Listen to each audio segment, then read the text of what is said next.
aí tem uma outra coisa pior acontecendo, que isso me chama muito a atenção, que até foi tema de um artigo que eu escrevi numa das minhas pós aí, sobre os diagnósticos que estão saindo de crianças como autistas. Vou dar 2 exemplos, como autistas e como TDAH. Por quê? Porque o uso das telas em excesso tem deixado as crianças com características parecidas com autistas. A diferença é que o autista tem um problema neurobiológico. Agora, um autista digital é um problema de tela. E tem muita criança sendo diagnosticada errada, incorreta. Porque chega lá no consultório, os pais não falam para o médico a rotina verdadeira do filho, porque muitos pais têm vergonha de admitir que o filho fica na tela. Sabe que é errado, mas tem vergonha de admitir. E aí o pai sai lá todo frustrado do consultório de um neuropediatra, porque sai, meu filho é autista. E de repente nem é. A gente já tem vários casos disso. Do TDAH, a mesma coisa. O TDAH, o que que é?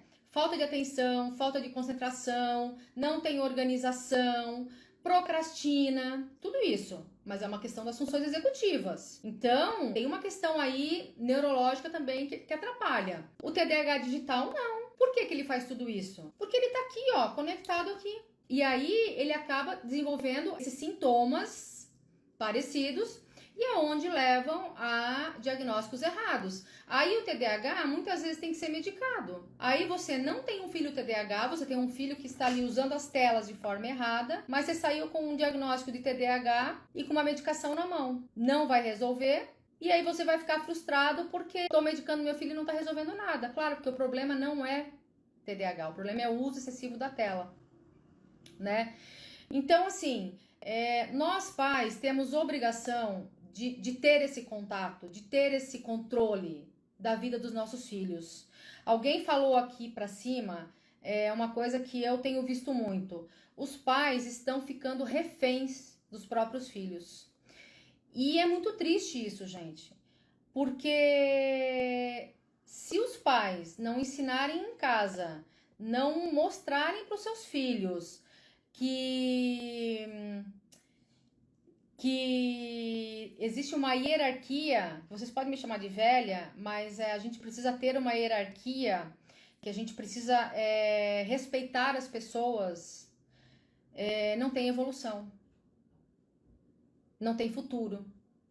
Como é que você quer que o teu filho saia de dentro de casa, vá ser uma pessoa bem-sucedida, ser um ser humano respeitado fora de casa, se ele manipula e não respeita os pais dentro de casa? E aí é uma coisa que eu falo, o problema é da criança? Não, o problema é do adulto. É o que eu falei lá no começo. Meu priminho não sai da tela, a culpa é dele? Não, é de quem dá essa tela. Então, enquanto o adulto da relação, que eu falo sempre, não tomar a rédea e não falar, não, agora acabou, ele vai continuar fazendo o que ele bem entender.